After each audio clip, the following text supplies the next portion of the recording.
"Don't come for Christmas," my mom said gently. "We'll pretend we don't know you," my brother added. I didn't argue and did this instead. When his girlfriend saw my photo at the party, she broke up with him on the spot. 5 days later, my mom was begging me. "My name is Dr. Lauren Ellis, and I was told not to come home for Christmas." The call came 3 days before Christmas. I had just gotten home from a long shift at the hospital, already exhausted but still smiling as I looked at the packed bag by my door. I had bought gifts for everyone, including the rosemary stuffing ingredients they always asked for, though they never remembered I was the one who made it. I even bought a new forest green sweater, soft, simple, festive, but not trying too hard, just enough. When my phone buzzed and I saw my younger brother Blake's name, I assumed he was calling to ask if I could bring extra napkins or coordinate carpooling like every other year. But instead he said, "Hey, so listen, Savannah's coming to Christmas, right? She's really into energy, like how a room feels. And with your work, sometimes it can feel kind of heavy.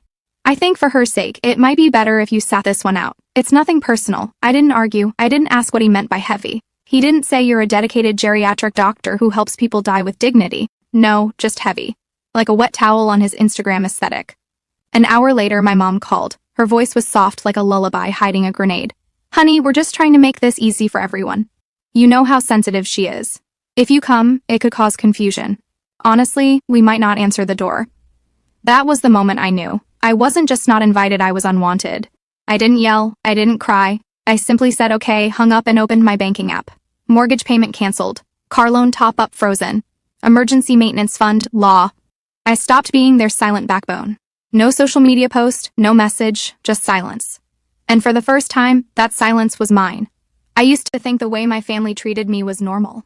That maybe I was just too serious, too focused, too much. Growing up, I was the oldest. The trial run, as my dad once joked at a barbecue, right before handing Blake the bigger slice of cake. Blake, the golden boy. Creative, charming, the miracle baby born after years of trying. I was just first. When Blake was 6, he drew all over the living room wall with a permanent marker. My parents called it expressive. When I broke a bowl while helping set the table, I was careless and told I needed to pay more attention. Blake came home from school with a participation ribbon once it stayed on the fridge for a week. I brought home straight A's and they said, "That's nice," then slid the report card into a drawer. Once I even left my perfect GP a letter on the kitchen counter, hoping someone would ask. No one did. When I got accepted to medical school first round, no gap year, no second tries, I printed the acceptance letter and showed it to my mom. She said, "Wow, that's intense. You'll have to be careful not to burn out." When Blake dropped out of college for the 3rd time to pursue creative direction, they threw him a re-entry party. Balloons, cake. A photo of him with a paintbrush now sits framed in the hallway, like he cured cancer. They always said he was artsy, that he felt things deeply. I once found my sketchbook in the recycling bin, under grocery store flyers. When I asked, they said they thought it was scrap paper. But I kept going. I worked hard. I graduated early. I got licensed. I started treating elderly patients, people who had been dismissed, forgotten, left to decline alone. I gave them my time, my energy, my whole heart. At home, I gave just as quietly, fixed their plumbing, paid off a lingering home repair bill without being asked, lent Blake money when his freelance gig fell through, never asked for it back, never even mentioned it. But none of that mattered, because in my family's eyes, Blake was the star, and I, despite everything, was just the one who always showed up on time and didn't complain. Until I didn't. There's a strange kind of pain in being the person everyone relies on, but no one really sees. That was me, the fixer, the helper.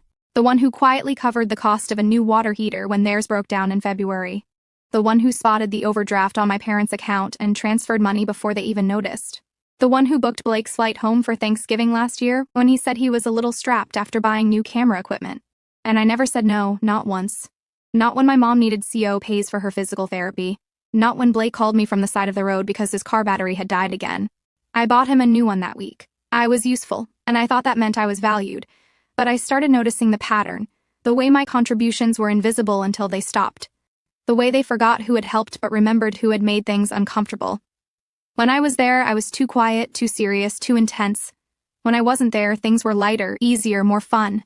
Still, I kept helping. Out of love, I told myself. Out of obligation, maybe? Or maybe just out of habit. But that night, after they told me not to come to Christmas, something inside me shifted. It wasn't rage, it was realization. I opened my bank app and paused each recurring transfer.